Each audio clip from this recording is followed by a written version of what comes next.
espacio. Ahí se Bien. van sumando nuestros amigos de la Fundación y seguramente muchos que te siguen a vos. ¿Me escuchás Nada, bien ahí vos a mí? sí, te escucho perfecto. Ah, ¿Vos? fantástico. Listo. Fantástico, de 10. Buenísimo. Bueno, como hago siempre, Gonza, a pesar de que la gente te conoce muchísimo, porque estás en los medios nacionales, radio, televisión, voy a hacer una pequeña introducción para quienes no te conocen tanto tu perfil Dale. académico. Bueno, Gonza es egresado de la UBA, de la licenciatura en Comunicación, hizo una maestría en la Universidad Austral de Políticas Públicas y recientemente, y todos nos enteramos y nos alegramos además por esa experiencia que hiciste en la Universidad Complutense de Madrid, ¿no? En liderazgo político, un posgrado en liderazgo político. Bueno, sos muy activo y sos un periodista político diferente, ¿no? Ya vamos a ir descubriendo en la charla.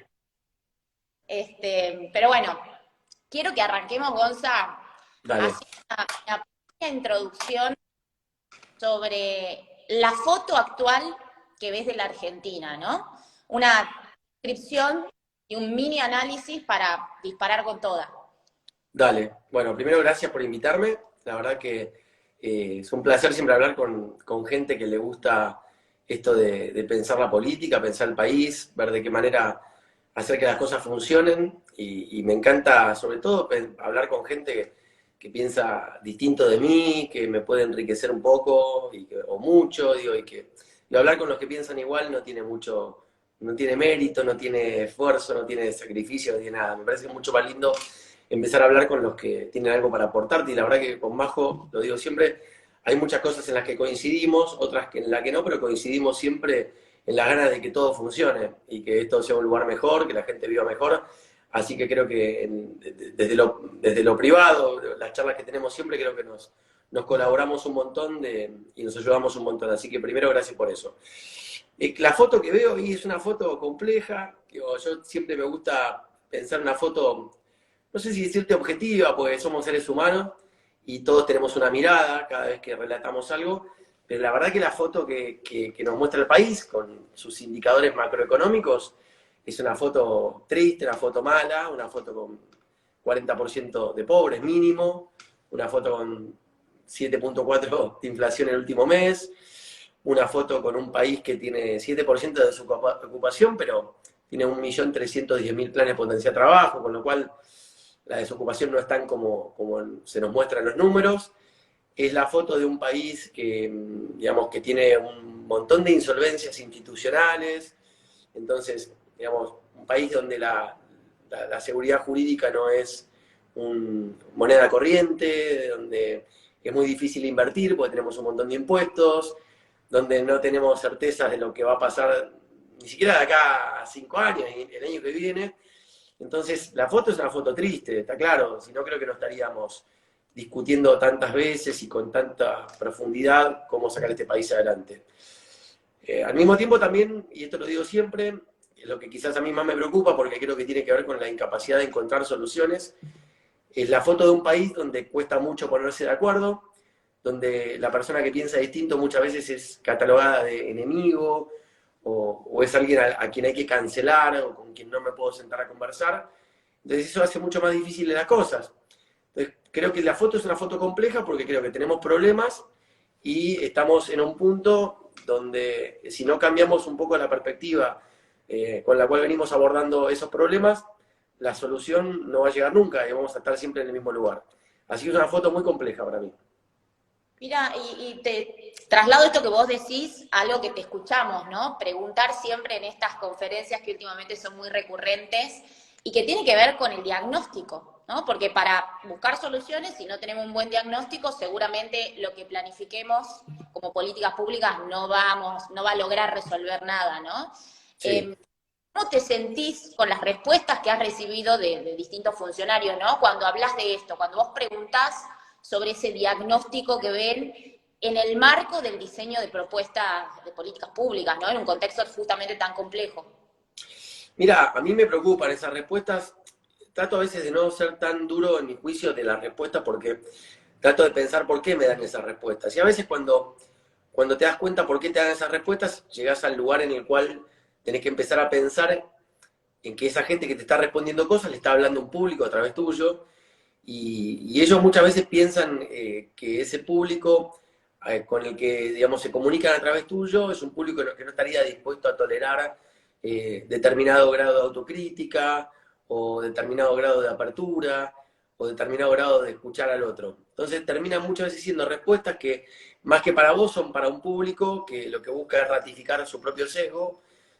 Pienso en el caso del otro día de Malena Galmarini. Yo le pregunté a Malena Galmarini si ella no creía que la suba de tarifas, el aumento de tarifas, iba a impactar en el índice inflacionario, ¿no? Entonces, claro, yo trato de ponerme en la cabeza de Malena Galmarini. Malena Galmarini es una dirigente del Frente Renovador. El Frente Renovador es un espacio político que históricamente hizo gala de la lucha contra los aumentos de las tarifas. De hecho, hizo en abril de 2018 una ley especial para retrotraer las tarifas que había aumentado en su momento el gobierno de Macri, llevarlas al punto anterior al momento del aumento. Entonces, claro, ¿qué puede responder una persona que en su momento defendió eso ante la pregunta de un periodista que la está poniendo en un aprieto? Y bueno, es como que me parece que la respuesta estuvo muy mal. De hecho, se lo dije después en privado. Y si bien sigo pensando que fue pésima la respuesta, cuando vos estudiás ciencia política o políticas públicas, aprendés también un poco a conocer qué es lo que hay atrás de cada respuesta o de cada decisión política. No lo justifico, simplemente le hago una lectura política un poco, digamos, distinta, si querés, a la que puede hacer una persona que no conoce cómo funciona el Estado o la política, y entender que cometen esos errores por una razón en especial. Aún así, son errores y están mal. El tema es que parecen errores que son recurrentes, y vos mencionaste una funcionaria, pero pareciera que el resto del gabinete tiene una lógica similar, ¿no? De esto de utilizarlo, lo discursivo, una especie de relato para transformar eso, que en definitiva la gente sabe qué es lo que es, ¿no? En este caso, por supuesto, estamos hablando de la segmentación de la tarifa, pero después en otros sentidos también, ¿no? Como por ejemplo, quiénes son los responsables de la inflación, ¿no?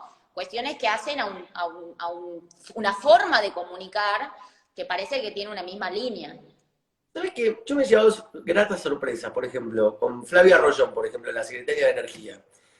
Y esto lo cuento porque me parece hasta sano contarlo. Antes, cuando estaba yendo a la conferencia, me llama una de las autoridades del IAE. Para que no conocen, el IAE es uno de los institutos de estudio económico más grandes de la Argentina y de la región.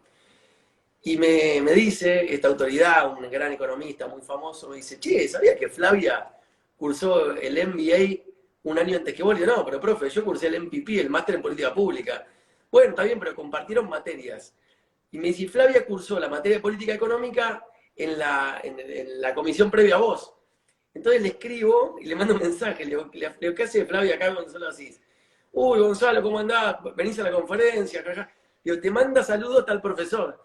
Uy, no me digas que vos también estudiaste en la Universidad Austral. Entonces le cuento y nos podemos charlar de la Austral. Y claro, Flavia, en definitiva, tuvimos los mismos profesores, digo, ¿no? Cursamos materia muy parecida, en una facultad que tiene una orientación que creo que la compartimos, un poco la mirada crítica sobre cómo hace las cosas este gobierno. Y Flavia es egresada de esa universidad igual que yo, en definitiva. Y claro, como que eso me hizo caer todos mis prejuicios sobre ella, porque yo no sabía que era egresada del Austral igual que yo. Bueno, ella, pobre, estaba sentada al lado de Malena Galmarini en el momento de la respuesta. Entonces, la veía con una cara pobre que media hora antes habíamos estado hablando de la universidad, del IAE, del campus, bla, bla, bla, bla.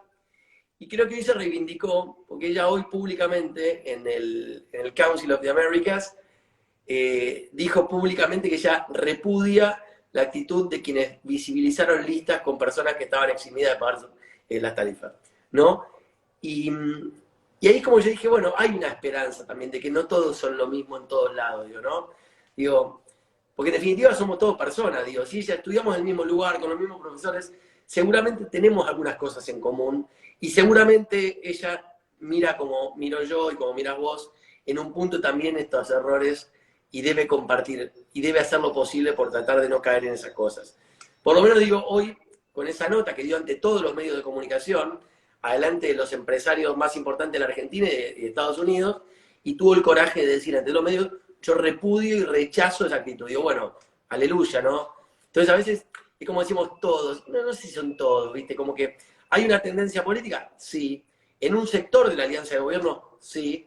Pero, viste, estos son los fenómenos de las alianzas políticas, donde tenés gente tan distinta laburando en espacios, a veces en el mismo espacio, que es muy difícil a veces hacerle pagar a algunos por las cosas que hacen mal los otros, ¿no? Sí, polémico igual, pero bueno, se puede discutir largo y tendido. No No, te pero me parece muy bien, qué sé yo. Yo, viste, vos me conocés, yo trato siempre de salir por la positiva de las cosas, porque si no me parece que qué sé yo, a mí yo festejé cuando Macri puso de ministro de Ciencia y Tecnología a Lino Barañao. Me parece que la Argentina necesita un poco de esas cosas, ¿no? De esa sana convivencia, de creer de que no todos son una porquería, que no todos son, y que incluso ese que pensás que está mal, ya también tiene cosas buenas. Porque si no, digo, hasta acá llegamos con esta forma, digo, probemos aunque sea 10 años de una forma distinta, a ver si no nos sale un poco mejor, ¿viste?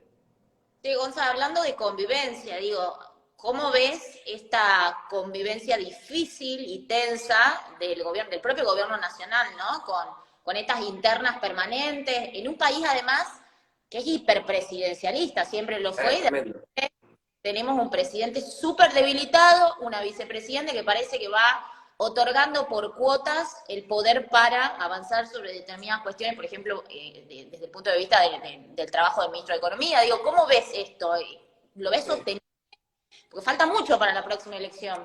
Falta un montón. Es un problemón porque estos países, como bien decías, como la Argentina, latinoamericana, que son tan dependientes del liderazgo de una persona, o de dos personas, o de tres, pero en distintos espacios políticos, no adentro de un mismo lugar, viste, no sé, pensemos la historia de la Argentina, digo, los que tenemos 40 y picos, digo, yo recuerdo cuando era chico, viste, pensar en Alfonsín, en Cafiero, en Angelós, en Menem, pensar en De la Rúa, en Duhalde, digo, pensaba después, inclusive cuando nace Compromiso para el Cambio, que era el primer espacio político que después terminó derivando en el PRO, digamos, eso se contraponía con un peronismo que rápidamente definió un liderazgo con Néstor Kirchner, ¿no? Que Kirchner se encargó rápidamente, en un año y medio, de dejar en claro que el que manejaba la política era él. Hoy en día eso se tergiversó muchísimo y me parece que no estamos acostumbrados los argentinos a convivir con esa manera de experimentar la política. Es re peligroso aparte, porque el Estado, la administración pública, está diseñada en la Argentina para liderazgos unipersonales, no para liderazgos plurales, dentro de los espacios políticos. No digo, después está bien que haya muchos líderes en distintos partidos, ¿no? Pero digo, cada partido tiene que tener una figura que la conduzca. Con lo cual, para mí es un riesgo tremendo. Y también le paso la pelota a la oposición, porque hoy también hay un problema de liderazgo en la oposición. Entonces, el problema es doble, porque hoy los empresarios que estaban en el Council of Americas estaban preocupados también porque no notan que esté claro quién es el que maneja los hilos en la oposición. Porque en definitiva, cuando no está claro quién maneja los hilos, no está claro cuál es la tendencia de la política pública. Y si no está clara la tendencia de la política pública, no está claro cuáles son las reglas de juego. Y si no está claro cuáles son las reglas de juego, a un tipo que tiene guita para invertir, no le dejas en claro si vale la pena o no por la plata acá. Porque no sabes si hoy conviene esto, no conviene, mañana te cambian, ¿viste? Con lo cual, yo creo que es una situación muy compleja, Majo, de mucha inestabilidad, que hay que resolver cuanto antes, porque en definitiva el único actor con capacidad de invertir y de crear trabajo genuino, que es el sector privado, en estas condiciones no va a sentir atractivo a dejar sus inversiones en un lugar como Argentina. Tal cual. Gonza, y aparte de la falta de liderazgos, creo que hay un problema, y decime qué opinas al respecto, sobre lo que representan los partidos políticos hoy, ¿no? Donde tampoco hay, no te voy a decir ideologías duras que los definan, pero por lo menos ideas, proyectos concretos que te marquen un horizonte, ¿no? O un objetivo por el cual un partido se crea y consolida, digo, equipos, militancia, y sale de ahí, ¿no? Y a mí, yo quiero siempre decir desde qué lugar hablo, a mí me gustan los países con partidos políticos fuertes. Y de hecho creo que los países donde hay partidos políticos fuertes son países que funcionan bien, digo, Estados Unidos, digo, más allá de lo que fue este último tiempo, ¿no? Esta transformación que hubo en los partidos políticos con apariciones de ciertos outsiders, ¿no? Que matizaron un poco algunas tendencias. Está claro que hay un partido republicano, un partido demócrata, que son fuertes, son poderosos. Pienso en Inglaterra, ¿no? El conservadurismo, la izquierda.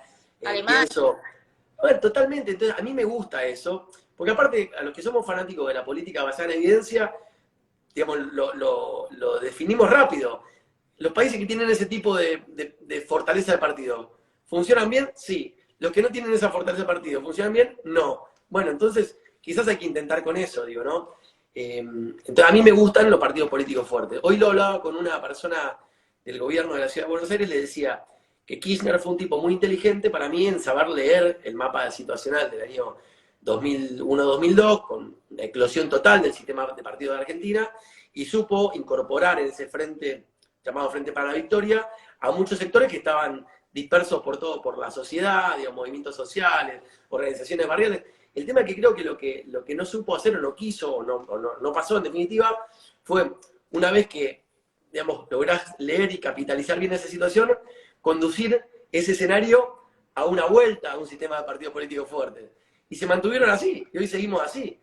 Y hoy tenemos un sistema de alianza que responde un poco a tu pregunta anterior, que es tremendo, porque fíjate que tenés de un lado, vamos a ser justos con la verdad, Alberto y Cristina que se odiaron toda la vida, y están juntos. Para Cristina, ¿puedo usar una mala palabra? Porque ella dice esto, ella cree que Alberto es un, comillas, pelotudo, pero es lo que ella cree, y lo dice en las mesas chicas de trabajo.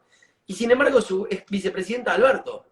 Y del otro lado tenés a Macri, y tenés a Carrió, que decía que Macri era un mafioso y un contrabandista, y a Patricia Bullrich, que decía que Macri era un mafioso y un contrabandista, en un mismo espacio político. Es muy difícil a veces la convivencia de personas que estuvieron tan enfrentadas en un lugar. Yo prefiero que la Argentina vuelva algún día a tener partidos políticos fuertes, donde más allá de algunas diferencias, todos estemos de acuerdo hacia qué lugar ir. Digo, y no que tengamos que estar juntos porque nos queremos oponer. Yo me junto con Majo porque nos queremos enfrentar a Pepito. Y no está bueno eso, porque tarde o temprano yo me voy a pelear con Majo. Si yo decía que Majo es una tonta, o que no tiene capacidad, o que es una chorra, digo, hay cosas de las que, viste, yo prefiero partidos políticos fuertes. Creo que estamos pagando un precio por eso. Mencionaste muy al pasar los outsiders de la política. Sí. Preguntemos ahí sobre esos outsiders que estás viendo y tu opinión, ¿no? Sobre la manera en la que llegan a la política y lo que están generando. Y a mí estos outsiders no me gustan. Te digo por qué. Porque critican a la política, y a mí la política me encanta. Yo creo que la política es la única herramienta de transformar lo que está pasando. ¿Viste cuando a veces uno usa esa frase de Maradona, el fútbol es hermoso, yo hice la cosa mal y pagué, que la pelota no se manche? Que la política no se manche, la política no tiene la culpa de los malos políticos. La política es algo hermoso. Después si hubo políticos que la arruinaron, que la lastimaron, digo, me parece que no hay que echarle la culpa a la política de lo que han hecho los políticos. Entonces cuando escucho a estos outsiders criticar a la política y no a los políticos, me da bronca. Puedo decir, che, ¿y cuál es tu herramienta para transformar? Contame. ¿Y vos cómo querés transformar la realidad? ¿Desde qué lugar?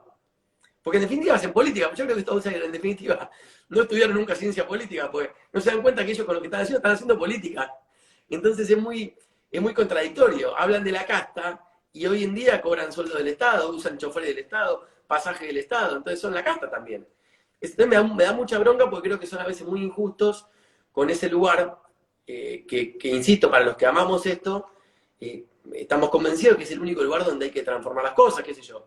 Y aún cuando no pensás, hay cosas que no te gusten, digo, yo te lo digo siempre en privado, yo respeto mucho lo que vos hacés, lo voy a contar públicamente. Entonces yo ayer le contaba al presidente de la CAF, él estaba muy preocupado por lo que pasa con el trabajo en las personas de edades avanzadas, ¿no? Yo le contaba, le digo, hay una amiga que dirigió una agencia que, digamos, genera políticas públicas para poder acompañar a lo largo de la vida a la persona en el ámbito laboral. Y eso vos lo generaste a través de la política. No es que lo hiciste a través de un club, o de una sociedad de fomento, o una empresa. Vos fuiste, seguramente con todo lo que estudiaste en tu vida, podrías haber tenido laburo que te pagaban 10 veces mejor, cortar a las 6 de la tarde, disfrutar de tus amigas, volver a Tucumán 400 veces por año, y elegiste transformar una realidad de un montón de personas a través de la política. Entonces, del mismo modo, yo pienso en amigos míos que están del otro lado del mostrador tuyo, que dejan su vida por ideas que quizás no son las mismas que las tuyas, pero con el mismo amor o la misma convicción con la que haces vos tus cosas. Y digo, me parece que los outsiders cuando critican eso, están siendo irrespetuosos con personas como vos, o como muchos amigos míos que tengo en la Cámpora o en el PRO, que equivocados o no, quieren que este país le vaya bien. Entonces no me gusta ese outsiderismo que habla de esa manera. Pongámosle nombre y apellido, Gonza. Y no me Porque gusta. varios. Aparte, vamos a ser sinceros. El equipo de Javier Milei, digo, Ramiro Marra, a quien respeto mucho y me llevo muy bien. Ramiro es una persona que trabajó en el Frente Renovador, era asesor de Sergio Massa, de Marco Lavagna. Digo, viene de la política, entonces con lo cual y criticar a la casta cuando. Digo, por eso que digo, no todos dicen esas cosas, digo, pero mucha gente que trabaja con Milei viene de la política, en definitiva. Y En viene de Tucumán, la casta. ¿con quién está? ¿Cómo? ¿Vos sabés con quién está en Tucumán generando alianzas? ¿Con quién? Con Ricardo Bussi.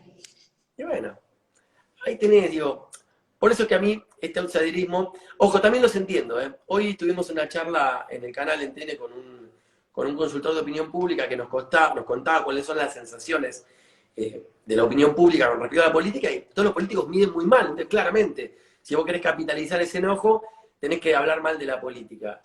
El problema es que, nada, tenemos un país donde se vuelve de cualquier cosa y yo puedo decir que vos sos una porquería y mañana decir que te adoro y nadie se acuerda, ¿viste? Pero, y no está bueno eso, porque ellos juegan con eso, se aprovechan de esa mala costumbre que tenemos de volver de cualquier cosa y dicen cosas horribles de la política cuando en definitiva ellos hoy viven de la política. Pero bueno, qué sé yo. Es lo que hay. ¿Cómo mejoramos la política, Gonza? Porque hay una cuestión de incentivos también, ¿no? Vos mencionaste el tema de la educación, por ejemplo, que para mí es fundamental, y yo no soy una tecnócrata, pero brego porque tengamos una dirigencia más formada, que entienda y comprenda los fenómenos sociales, políticos, económicos. ¿Cómo ves esto? Yo mencioné la educación como un factor, ¿no?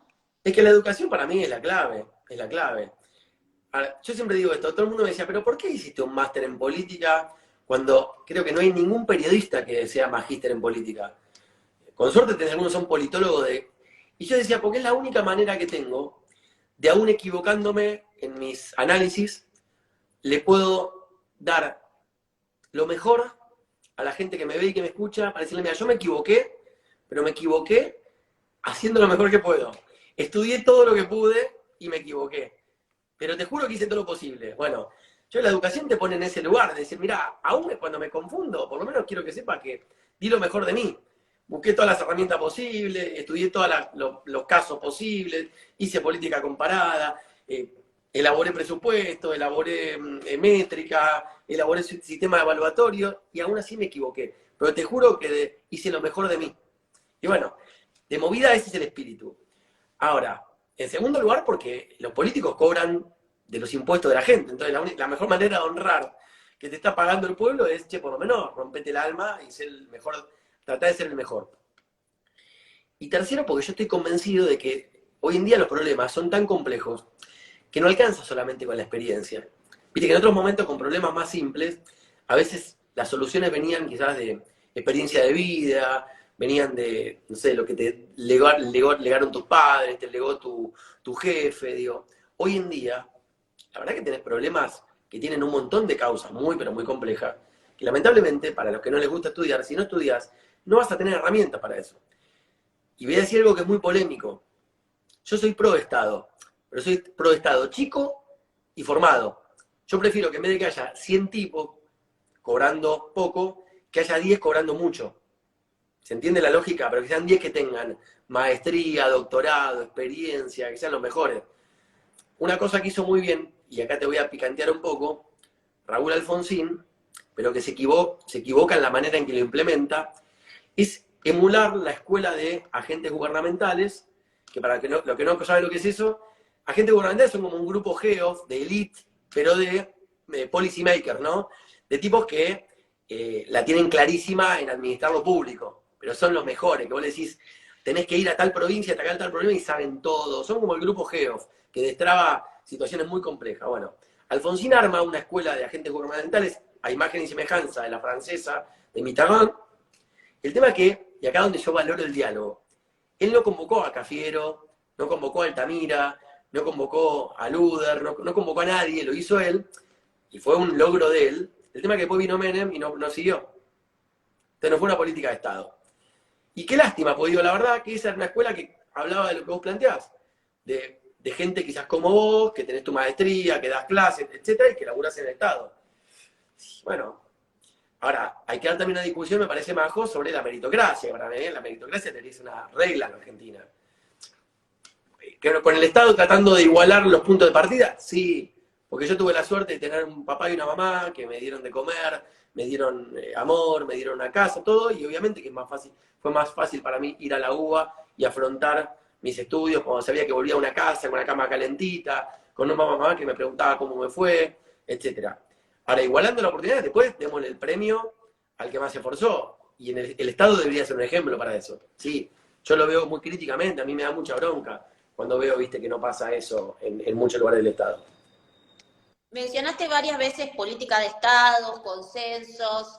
Vos tenés un hobby muy especial, Gonza, que es podcast, ¿no? Hacer un puente, Sí. como una manera de combatir, por decirlo de alguna manera, la grieta, ¿no? Como de demostrar que se puede generar conversaciones. Contanos de qué se trata, por qué lo hiciste, qué es lo que estás haciendo ahora con ese podcast y qué es lo que estás viendo. Mirá, toda esta idea nace mía en el año 2008. Yo la verdad que padecí mucho la 125. La verdad que había mucha violencia en la calle contra los que laburamos en el Grupo Clarín. Pero violencia horrible, me refiero a estar comiendo con un amigo en un bar y que venga alguien y te empiece a putear con un nivel de que decís, me va a pegar, me va a pegar. De hecho, un día me partieron un tubo fluorescente en la cabeza. Digo, es grave eso, digo. O digo, decir que de casualidad el tubo se partió, viste, un humo tremendo y no nada me astilló los ojos, me han quedado ciego, bueno, grave. Entonces, a mí me pasaba que la calle era muy violenta, pero los dirigentes no. Yo me llevaba muy bien con los ministros de Cristina, he ido a comer a la casa un montón, conozco a su familia, su esposa, hijo, y me llevaba muy bien, pese a la diferencia.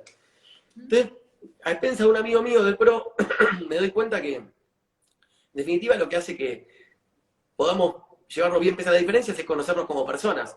Digo, porque a ver, vos sos una chica liberal, pero vos seguramente has sufrido por amor, que igual que una chica de la cámpora, que un pibe de la cámpora, te gusta quizás la misma banda de música que ellos, o que yo, tomás la misma birra, vas a los mismos bares, has perdido, ojalá que no, pero quizás perdiste algún ser querido de manera, y sufriste, y ellos también, digo, en definitiva, el ser humano comparte esa esencia. No importa esos casos, el PRO, da lo mismo.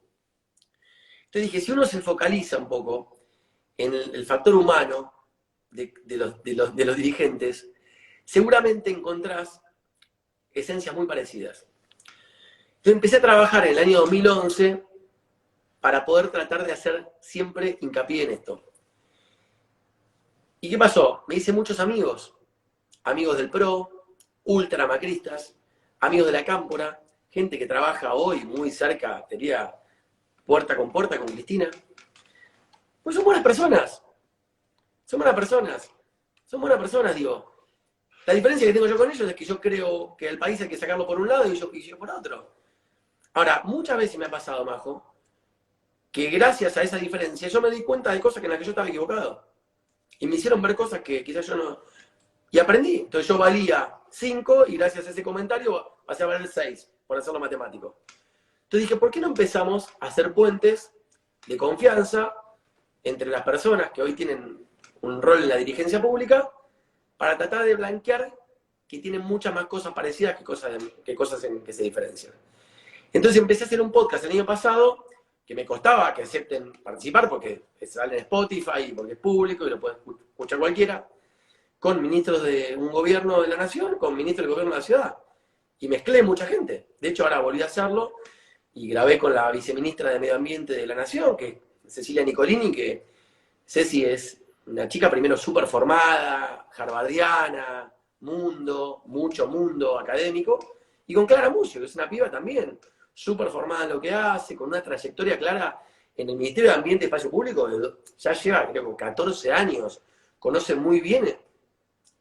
Y resulta que Clara, el novio es muy amigo de la mejor amiga de Ceci, y que se conocen de esto, y fueron a un casamiento y compartieron, y claro, empezó a haber un montón de cosas en común.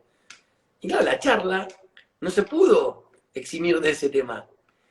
Y claro, cuando vos a las dos le preguntás, por ejemplo, si están a favor de que haya 190 días de clase y que nada ni nadie puede impedir con eso, las dos están de acuerdo. Entonces, mira, pum, un acuerdo. Lo cerramos.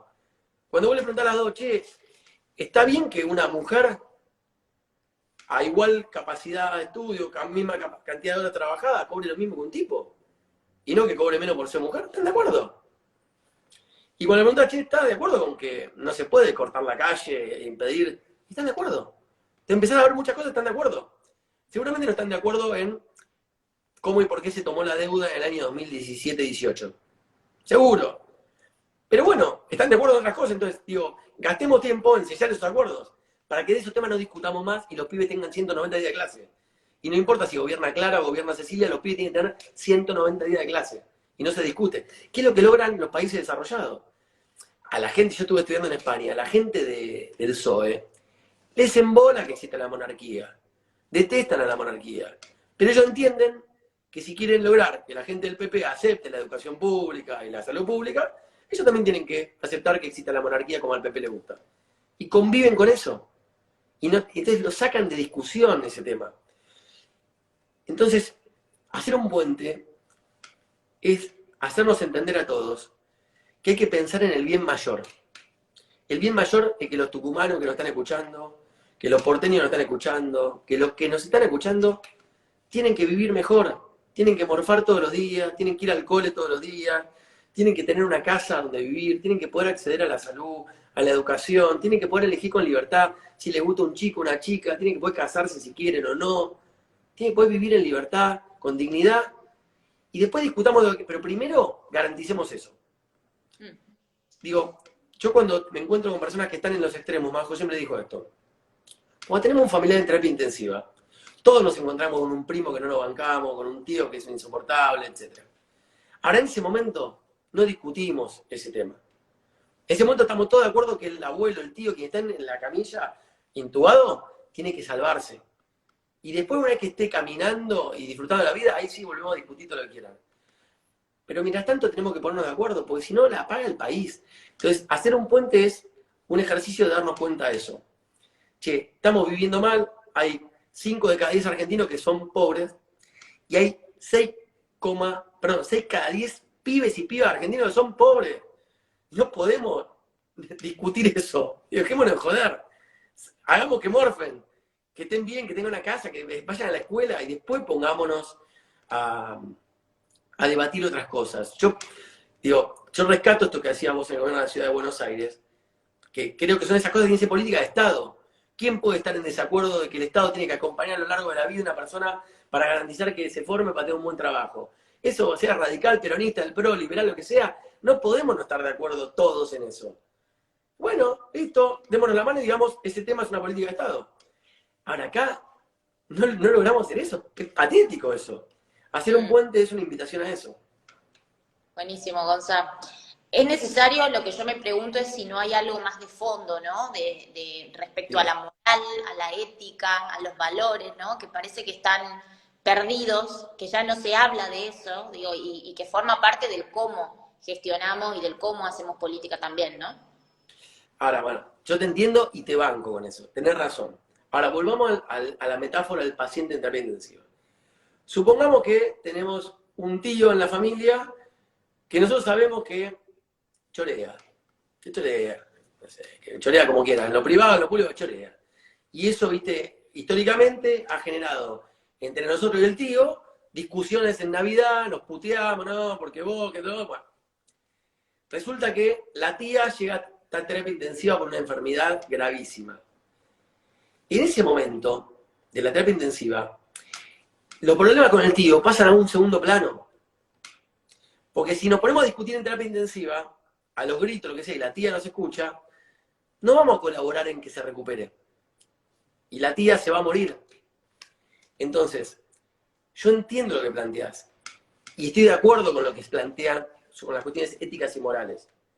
Pero yo pongo dos objeciones. La primera es esta que te conté. A veces hay que tratar,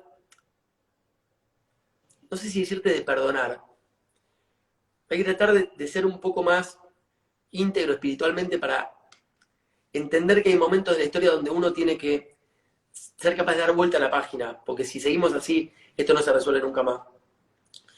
Y en segundo lugar, entender que todos tenemos, nadie hace agua bendita, hace pis, hacemos pis, no agua bendita. Yo a veces lo que veo es que muchos partidos, digamos, hay métricas distintas para calificar, ¿viste?, cuán importantes son los hechos de corrupción.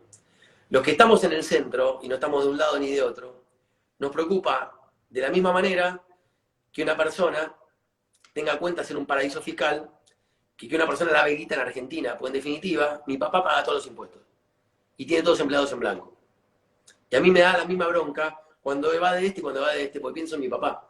Te digo, ojo, porque todos tenemos gente que está equivocada y que hace cosas malas. Ningún partido, salvo estos que son chiquititos y nunca ganan nada, nunca ganan ninguna elección, ningún partido puede escupir para arriba, porque le termina cayendo. Digo, miren lo que le está pasando hoy a Juntos por el Cambio.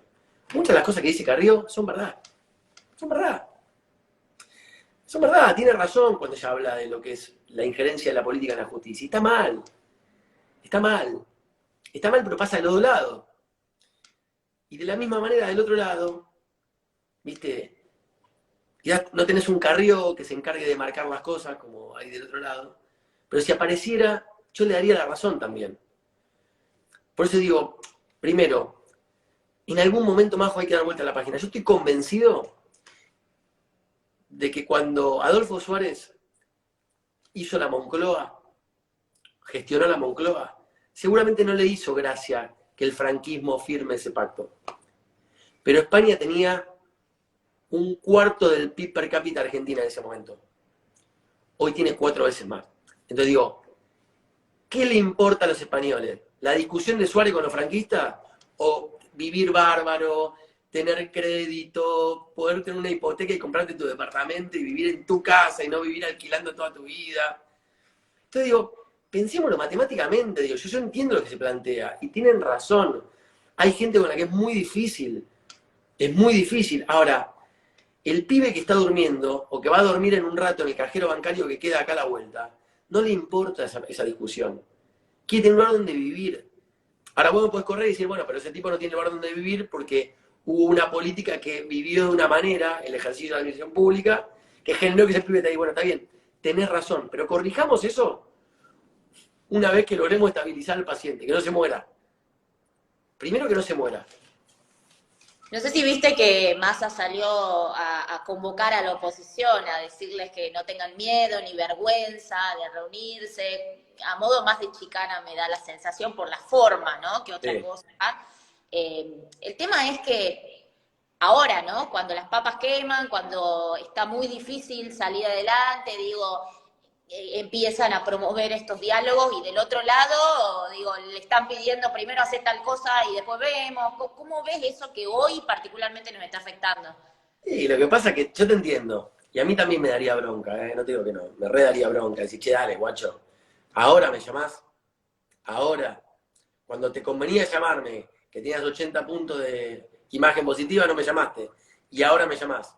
A mí también, ahora, creo que también los momentos de tanta crisis merecen actitudes de grandeza. Digo, esto es un poco la parábola del hijo pródigo para los católicos, ¿no? Digo, si nos vamos a andar quejando de que nuestro hermano que era un turro, que todo, lo recibió de vuelta en casa, no, digo, es un poco medio, te diría, mira, te voy a contar una cosa que me pasó hoy. Yo hoy estaba hablando con el dueño de uno de los bancos de la Argentina, y yo le decía, y él coincidíamos en esto, se necesita hacer una transformación espiritual también en la política. Olvídate de las religiones, ¿eh? Hay que empezar a matar un poco el ego y hacer un poco más colaborativo, más adaptativo, más generoso, porque si, está claro que es un garrón que te llamen hoy. Ahora, de vuelta, hacer política pública es pensar siempre en el bien mayor.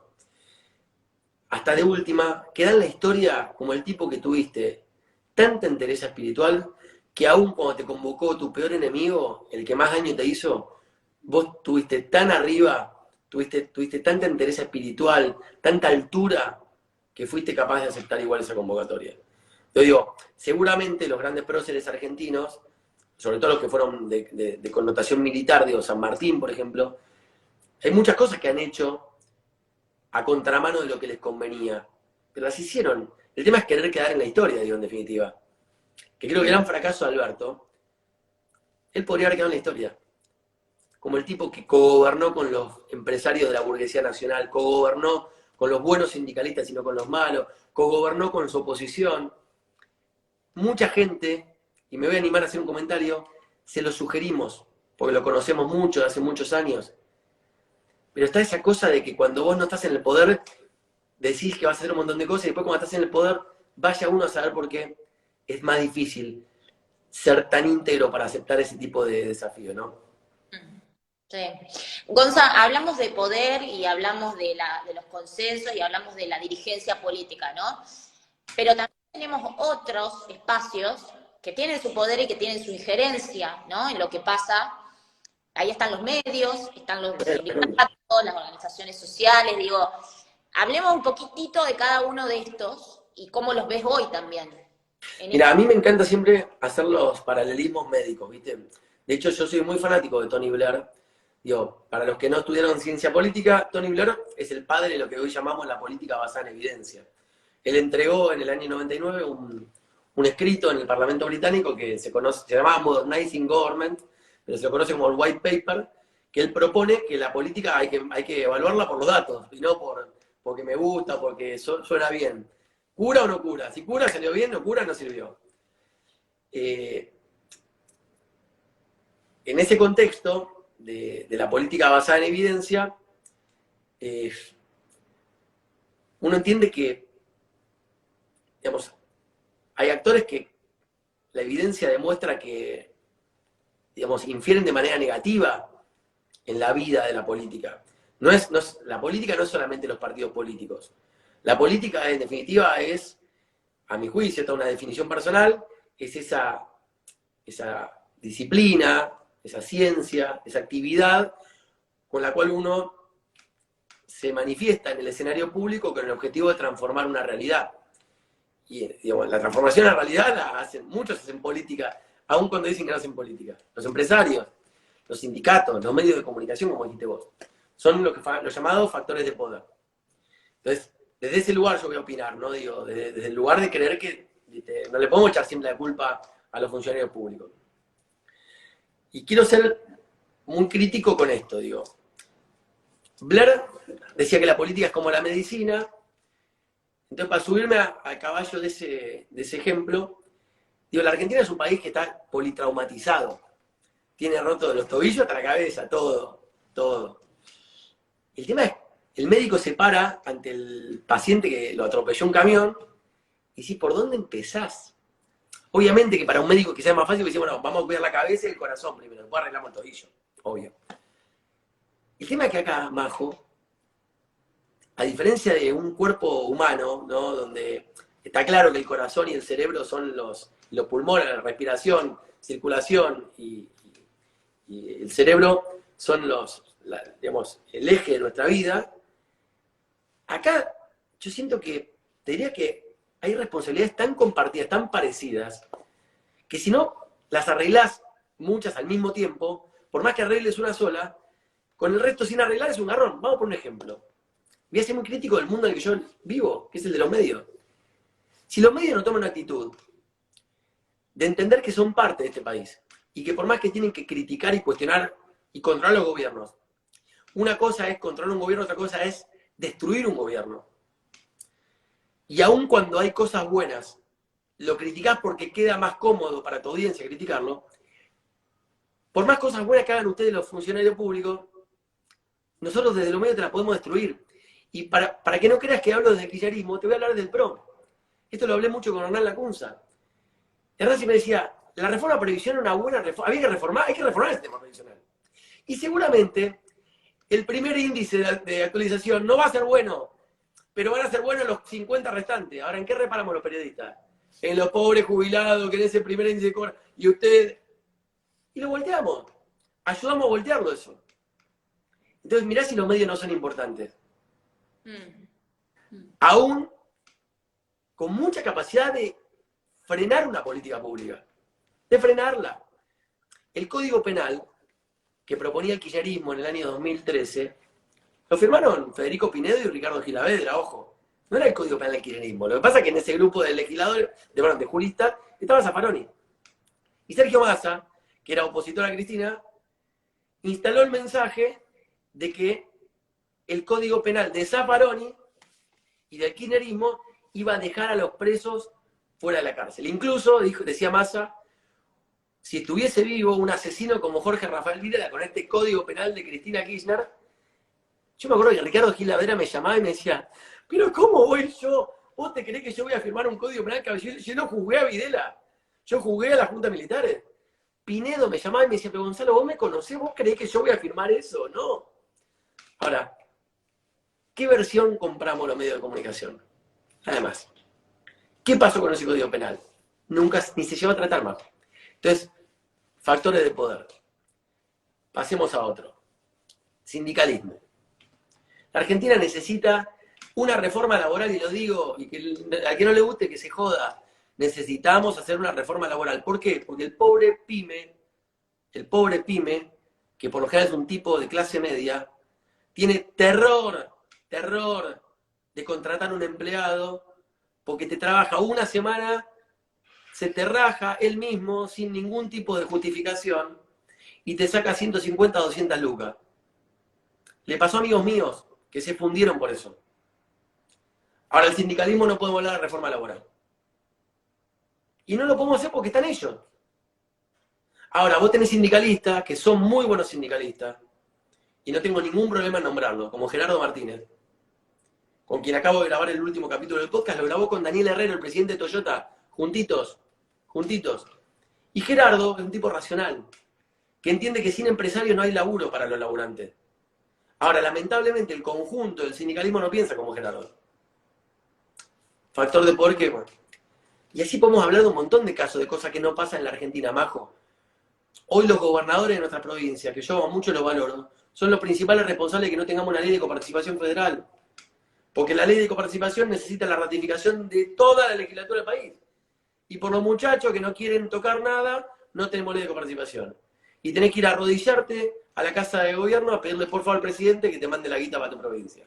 Y tenés provincia como la tuya, que hoy por suerte para ustedes, el jefe de gabinete gobierna tu provincia, y seguramente tiene más llegada a su propio gobierno que una provincia como la de, no sé, pienso en Rodolfo Suárez, Mendoza, que tiene que ir a, por favor, mándeme un mango. Bueno, es muy difícil. Digo, los factores de poder te frenan una política pública, Majo. Te lo frenan, te lo recontrafrenan. Y bueno, hay que Igual, dar... respecto a lo de los medios, hago un doble clic ahí porque lo que hemos visto, y no es de ahora, con el kirchnerismo, por ejemplo, muy explícito, es este enfrentamiento, ¿no? Y esta grieta con los medios, haciéndolos responsables, de alguna manera agraviándolos, ¿no? Y violentándolos también. Digo, yo me acuerdo, no, tengo grabada la imagen de Coqui Capitanich rompiendo el diario Clarín, digo, en una conferencia, ese tipo de gestos, ¿no? En donde la libertad de expresión también se ve de alguna manera muy limitada, ¿no? Acá yo peco de algo, ¿viste? Cuando vos, y esto a vos te pasó porque hicimos la misma maestría en distintas universidades, pero muy parecidos los programas, digo. Cuando estudiás políticas públicas, conoces mucho de lo que pasa dentro del Estado. Entonces muchas cosas que quizás el común de la gente no conoce y por eso le genera un prejuicio, cuando tenemos ese sesgo que es muy positivo para poder comprender cosas, pero al mismo tiempo nos separa de la opinión pública, que quizás por no conocer lo que pasa dentro de la administración pública, digo, la realidad es que todos los gobiernos detestan a los periodistas. Todos. No hay gobierno que quiera periodistas. No hay gobierno. Yo me río, yo tengo amigos íntimos que estuvieron en cargos de mucha altura en el ámbito comunicacional del PRO, que yo decía, guacho, pero pará, cuando estaba en la oposición, claro, yo tengo amigos míos funcionarios del actual gobierno de la ciudad, que son amigos míos, ex funcionarios ministros del gobierno de Macri, que me dicen, salvo vos que son nuestros amigos, el resto de los periodistas son toda una porquería. Y yo digo, pero ustedes son de la cámpora entonces, ¿viste? Y te digo, con el tema de los medios pasa eso. A ningún político le gusta que lo critiquen. A nadie le gusta que lo critiquen. Bueno, en el interior te compran todos los medios directamente. Y bueno, es tremendo lo que pasa. Lo que pasa es que lamentablemente, y acá voy a entrar en un tema que sé que es muy polémico, yo soy más liberal de lo que vos crees en muchas cosas, ¿viste? Pero por más que me considero socialdemócrata, como sabés, yo creo que hay cosas buenas en todas las corrientes, digo. Yo estoy a favor de colegiar el periodismo. pero no justamente hasta por una actitud liberal, porque tiende a profesionalizar la profesión, a que tengan el laburo los mejores, y no los más simpáticos, ¿me entendés? Ahora, es cierto que al mismo tiempo toco un tema del liberalismo, porque es cierto que discute la cuestión sobre si colegiás atentás contra la libertad de expresión. Ahora, yo les pregunto esto a los que nos están viendo. Ponele que yo me paro en la puerta de tu casa y digo, bueno, acá vive María José Romano Boscarino, y empiezo a hablar pestes de vos, sin ninguna prueba de nada. Inmediatamente, por más que yo después te dé derecho a réplica, te dice pelota, y más cuando es de un medio muy importante. Y ya va a haber un montón de gente que por lo pronto va a tener una mirada cegada de vos. Vamos a un ejemplo extremo. Si yo digo que vos tenés una tendencia a ser pedófila o que tenés a abusar de menores, por más que vos después demuestres ante la justicia que no lo es, que no lo sos, seguramente, si vos tuvieses hijos, los papás de los compañeritos de tus hijos pensarían 3 veces antes de mandar a sus hijos a tu casa. Por más que vos hayas demostrado, porque se instala a veces en la opinión pública, cosas con tanto poder, ahora nadie me controla a mí eso. Porque vos no me podés... Y Ole Gonza está pasando eso ya, y de alguna manera está migrando la conversación y la agenda pública. Obvio. ¿No? Pero mirá, yo por eso planteo siempre el tema de la colegiatura. Y por eso que a mí no me hizo tanto ruido lo que Gustavo Vélez planteó, quizás lo planteó mal, pero la Unión Europea plantea regular el trabajo en las redes sociales. Porque en las redes sociales, a veces los niveles de libertad tienen que terminar en el momento en el cual vos podés lesionar a una persona. Mi libertad no me puede permitir a vos hacerte un daño. Mi libertad me tiene que, o sea, mi libertad termina donde empiezan los daños a los que me... Entonces, si yo voy, digo, yo estuve hace poco, vos lo sabés, estudiando en España, como lo dijiste. Había todo un debate sobre, los ingleses se quieren matar de que tienen el Brexit. Están desesperados por volver a la Unión Europea. Y cuando se analiza cuáles fueron los factores que instalaron la necesidad del Brexit, entre otras cosas fue la comunicación y las redes sociales. Y hoy en día Inglaterra está pagando un costo tremendo a nivel económico, de un montón de variables que se han ido a pique porque no cuentan con mamá Unión Europea, y que a todos nos gusta vivir de la Unión Europea. España no sería lo que es sin la Unión Europea. Y muchas cosas que se han dicho de lo que iba a pasar con el Brexit salían en los medios y en las redes sociales. Entonces decís, a veces los daños que vos podés generar, tanto a nivel particular como a nivel global, con los medios de comunicación, deberían tener algún tipo de, que no sea lo mismo todo, que el vale todo, es muy peligroso. Porque muchas veces los que defienden el no vale todo, los que defienden el vale todo son los que nunca fueron víctimas del vale todo. Ahora, cuando vos sos víctima del vale todo y no tenés ninguna manera de defenderte con esa persona que lesionó tu reputación, que te hizo... A ver, si una denuncia, Majo, una cobertura por cuestiones, digamos, de abuso, que después terminan en la nada y que no resulta, le arruinan la vida a un montón de gente. Rompen familias, que después no se vuelven a unir, porque lo que se rompió después es muy difícil, porque se lesionó tanto la situación a veces de una pareja. Te digo, simplemente me parece que los medios deberíamos tener una actitud más responsable y debería alguna autoridad, que no tiene que ser el Estado, podemos ser los mismos periodistas, si querés, de velar por el buen ejercicio de la profesión. Porque yo sé que voy a decir algo muy polémico, de un lado y de otro, del lado más de Cambiemos y el lado del Frente para Victoria, hubo mucha gente lesionada preelectoralmente y tuvieron una consecuencia negativa a nivel electoral, fruto de publicaciones que fueron mentiras. Entonces tampoco eso es justo, me parece. Ese daño no puede pasar así nomás, digo. A mí no me gustaría estar en ese lugar, digo. Tipos desde Narváez hasta Aníbal Fernández, pasando por Enrique Olivera en la ciudad de Buenos Aires, un hombre digno como Enrique Olivera, digo. Todos han padecido eso. Entonces digo, viste, es un debate muy profundo y muy polémico para dar, pero me parece que es necesario. Gonza, nos está quedando 5 minutos porque no voy a abusar de tu generosidad. Bueno, como quieras, yo estoy. Bueno, pero quiero hacer un ping-pong. Dale. ¿Vos que me dabas permiso para ser picante? Bueno. Lo que vos quieras, sí, obvio.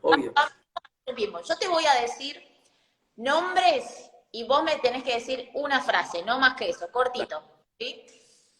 Cristina Fernández de Kirchner. Uf, es difícil en una frase. Yo creo que tiene una extrema capacidad de liderazgo y al mismo tiempo, desde lo negativo, una terrible ambición de poder a toda costa. Mauricio Macri.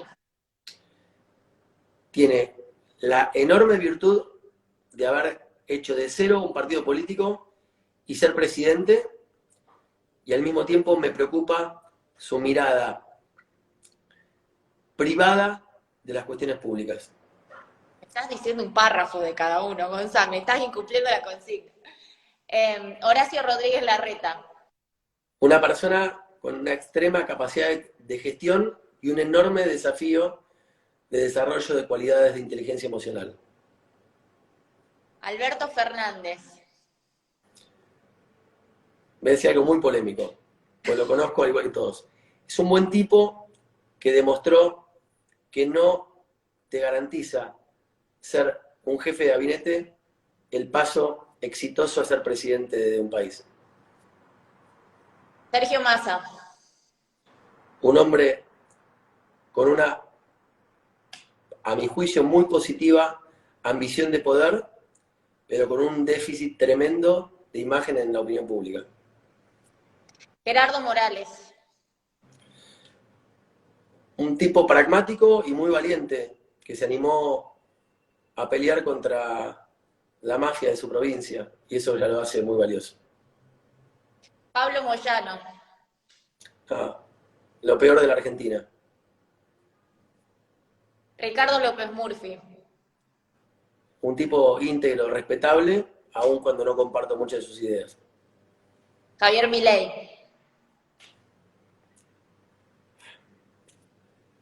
Uf. No, me parece que es un tipo, es una persona inteligente, pero me parece que abusa de un estado, abusa de un momento triste de la Argentina para sacar provecho propio y no pensar en el bien común. Juan Grabois. Una persona con convicciones que no comparto en absoluto, pero sumamente inteligente. Bien. ¿Querés agregar algún nombre vos?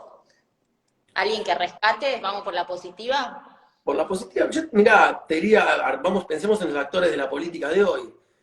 Yo, aún no coincidiendo, respeto un montón a Patricia Bullrich. Me parece una mujer con un nivel de valentía y de convicciones enorme. Aún no compartiendo un montón de cosas con Patricia, pero le respeto eso. Digo, para buscar en el escenario los más conocidos. ¿Qué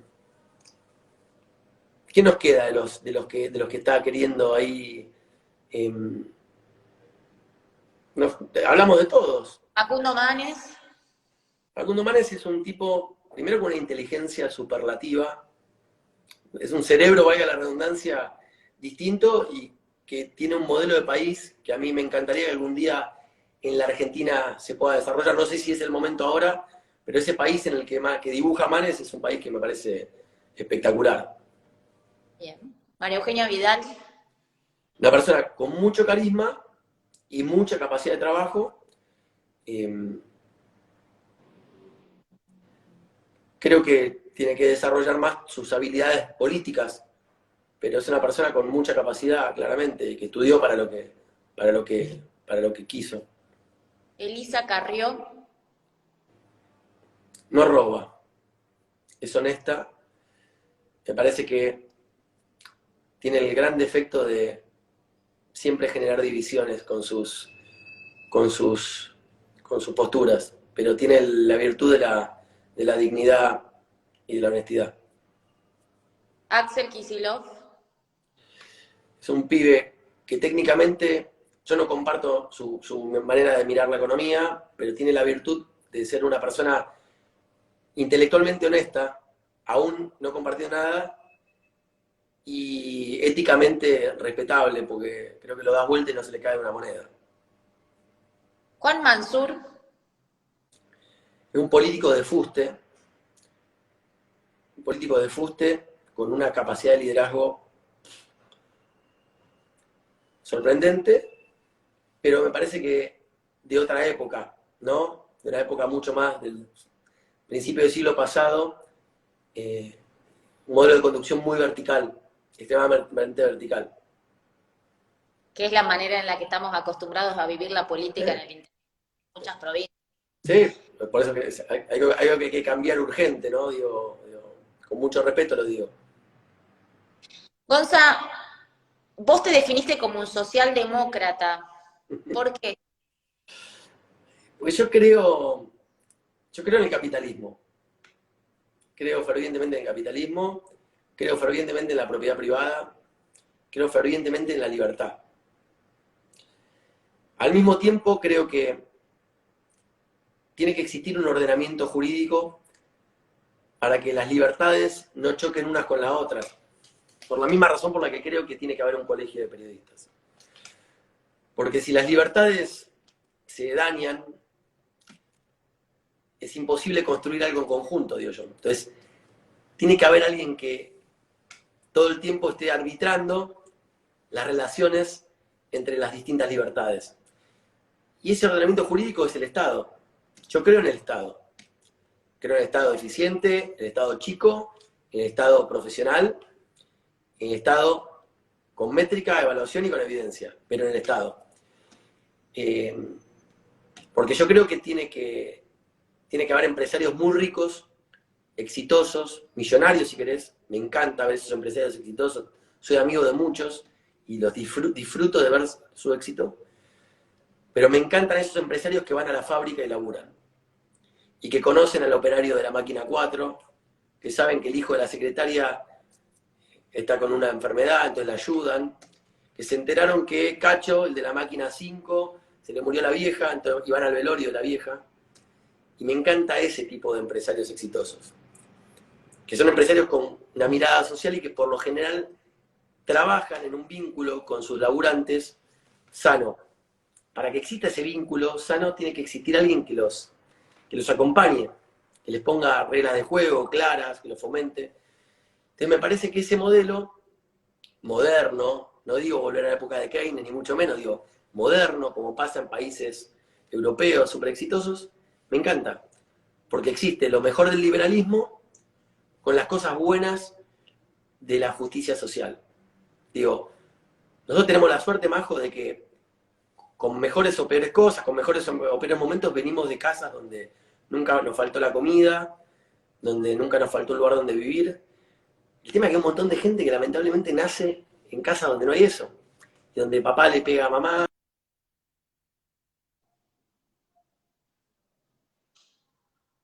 Se me cortó un poquito. Entonces, creo que para todas estas cosas que estoy diciendo es necesario que haya alguien que ordene un poco las cosas, sin atacar las libertades de nadie y sin censurar a nadie. Pero algún ordenamiento tiene que haber. Yo creo mucho en ese triángulo de empresarios exitosos, trabajadores que asciendan con la movilidad social hacia arriba y un Estado inteligente que fija las reglas de juego claras y clave, digo. A mí me encanta esa sana convivencia. Siempre con capitalismo y siempre con libertad. Siempre. Yo no, por eso es que me llevo bien con ustedes los liberales, porque digo, yo creo que lo que ustedes plantean está bien. Está bien. Creo que la diferencia, o lo que yo les agrego es, che, necesitamos a alguien que ordene un poco nada más, para que las libertades no se golpeen unas con otras. Los liberales clásicos creemos que tiene que existir el Estado, ¿eh? No somos Ah, progresistas. lo sé. Pero digo, por eso planteaba el triángulo. Sé que a uno les gusta el triangulito ese. Pero bueno. Gonza, con todo este bagaje, digo, como periodista político, ¿no? Con toda esa subjetividad que te da tu razonamiento, tus ideas, tus proyectos, tu manera de analizar la realidad. Vos tenés una trayectoria larga, ¿no? Como periodista político. Nos encantaría que nos cuentes cuáles fueron algunas de esas anécdotas que más te quedaron, ¿no? Por lo que representaron en la historia de nuestro país, que rescatás y que te parecieron importantes, ¿no? Como participar de esos momentos. Sí, la 125 para mí fue un antes y un después, porque vi lo peor de la política. Eh, hay un texto que lo recomiendo, está bueno. A ver si me está bueno recomendar textos, es lindo compartir lecturas, digo. Hay un texto que a los que nos gusta la ciencia política, pero no compartimos con él su mirada ideológica, pero sí su mirada técnica, es el concepto de lo político de Carl Schmitt. Schmitt era un tipo que fue hasta funcionario del gobierno de Hitler. Pero él creó esta teoría política, de filosofía política, que plantea al Estado construido en términos de dicotómicos, ¿no? De amigos, enemigos, ¿no? Yo construyo mi subjetividad oponiéndome a tu propia subjetividad. Me construyo oponiéndome a vos. Y la 125 fue eso. Fue lo peor de esa manera de ver la política. Fue tomar una decisión sin escuchar a un sector que se iba a ver afectado por eso. No sentarlo a la mesa, no preguntarles por qué, no preguntarles qué pensaban, no escuchar sus miradas, sus preocupaciones, nada, nada. Se lo quiso destruir, se lo catalogó como una basura, digamos, intentaron ponerle a la sociedad en contra, digo, todo mal tuvo, todo mal. Y generaron una división social que, si bien es cierto que existían divisiones antes de la 125 vino a solidificar una manera de entender la vida horrible, que es la de confrontar con el otro, y la de pensar que el otro es una porquería a la que hay que cancelar. Entonces, me marcó mucho porque me enseñó la 125 a entender lo que no tenemos que hacer en la Argentina. Después viví un montón de acontecimientos políticos, sí te puedo decir la muerte de Alfonsín, la muerte de Kirchner, me permitieron ver en esas dos figuras distintas la importancia que tiene la capacidad de un conductor. Cuando vos sabés conducir a una sociedad, el día que te morís, te despiden un montón de personas. Y los que no te querían, te despiden con respeto. Eso, creo que aprendí lo que es el liderazgo político viendo eso. Aún siendo un tremendo opositor yo al gobierno de Kirchner. Y siendo un tremendo admirador de Raúl Alfonsín. Lo que digo es que ves a lo que son los líderes políticos muchas veces el día que se mueren. Porque ves a la gente que los llora, es la gente a la que se les transformó la vida gracias a que esos tipos valoraron la política y hicieron algo para cambiar la vida a un montón de gente. Y después me marcaron algunos momentos puntuales en los cuales quizás yo no visibilicé tanto a nivel periodístico, pero sino que pude estar gracias a mi profesión en algunas situaciones puntuales, ¿no? Detrás de escena, compartiendo con personas que me dejaron un legado muy importante, como por ejemplo el Pepe Mujica. Yo fui un día a la casa de Mujica, estuve 4 horas en la casa de Mujica, más allá de entrevistarlo, tomando mate. Aprendí el valor de un tipo que supo perdonar a la gente que lo torturó. Aprendí a un tipo que me habló maravillas de la familia de la calle Pou, siendo el presidente del Frente Amplio. Vi a un tipo que el primer día de presidente recibió a Pedro Bordaberry, el hijo del hombre que lo torturó. Y dije, wow, qué manera distinta de construir una sociedad con gestos de tanta grandeza. Digo, la calle Pou fue la semana pasada, hace 2 semanas, al Frente Amplio a contarles su proyecto de reforma previsional y se sacó una selfie con su mujer. Decís, esa experiencia que a veces cuando conoces a esa gente adentro, como periodista, te quedás obnubilado. Entonces digo, son cosas en las cuales yo le agradezco a mi profesión haber estado en esos lugares, más allá de las elecciones que cubrí y de los hechos históricos que cubrí, creo que lo que más me llevo es la posibilidad de haber conocido en su faz personal a un montón de personas de distinto ámbito. Vos me conocés, yo tengo hasta afecto personal por el expresidente Macri, tengo una muy buena relación, por más que soy muy crítico y creo que es un gobierno desastroso, el de Alberto Fernández, y lo digo, pues es un gobierno desastroso, pero los conozco como personas, a él, al otro, digo, y me siento por lo menos feliz de haber absorbido esas cosas para tratar después, cuando me siento a comunicar en un canal de televisión, tratar de hacer una pequeña diferencia que me separe a mí del común de la gente, porque si no, cualquiera hace cualquier cosa, digo, y se supone que uno tiene que tener un diferencial cuando uno es profesional. Entonces estoy muy agradecido por haber vivenciado esas historias y esos momentos, porque creo que me ponen en un lugar distinto a la hora de poder mirar, ya hasta diría con más piedad y con más, ¿cómo es esta palabra católica que me gusta? Con más compasión, muchas situaciones en las cuales si no conoces cómo es la cocina, sería seguramente muy duro y muy injusto. Digo, porque lo más fácil es decir, todos los que están en el lugar donde está vos, Majo, son todos unos chorros, cobran del Estado, le pagan. Y es lo más fácil eso, y no es justo. Para las personas como vos, por ejemplo. Es muy injusto que paguen el precio de una crítica a veces, viste, completamente banal y liviana de creer que todo lo que está en el Estado es malo. Sí. Gonza, a todos les digo lo mismo, para cerrar, una reflexión, algo respecto al futuro. ¿Qué les dirías a los que nos están escuchando y a los que van a escuchar la charla que quede grabada después? Mira, hay una frase que a mí me gusta mucho de un gobierno muy malo como este. Pero viste que no todo es malo, digo, también te puede dejar algo bueno, no sé qué yo.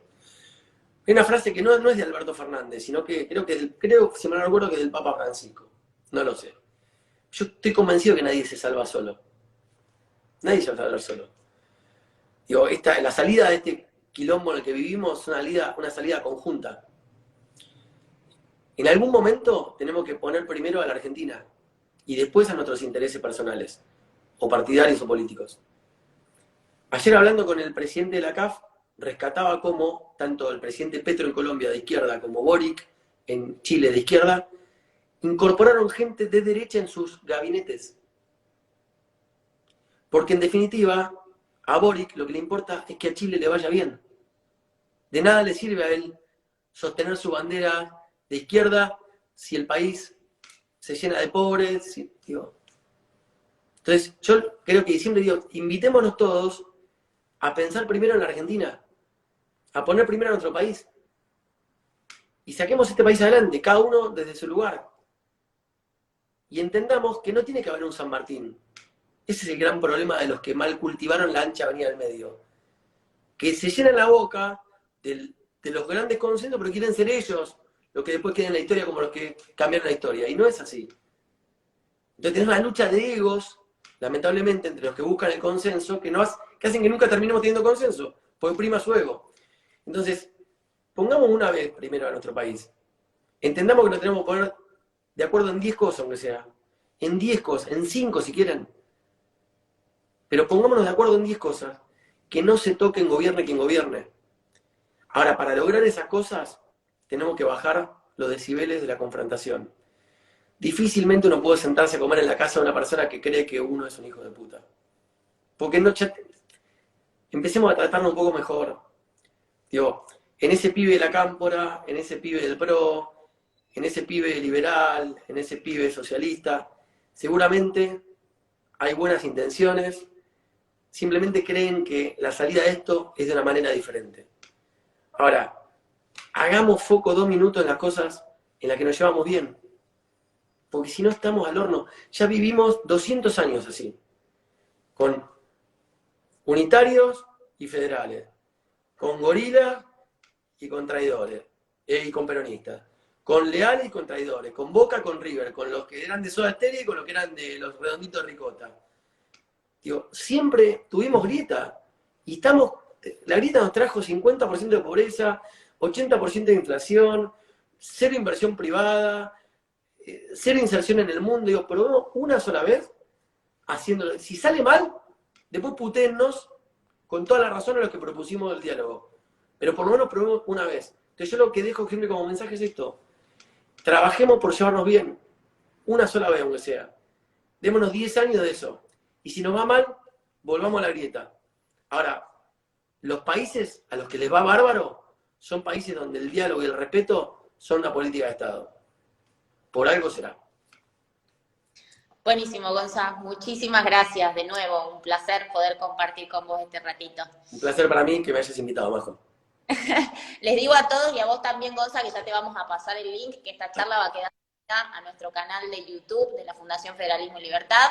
Bueno, esperamos ese próximo podcast de Hacer un Puente, ya nos contarás, y los espero en la próxima charla en vivo de la Fundación Federalismo y Libertad. Muchas gracias. Gracias a vos, chao.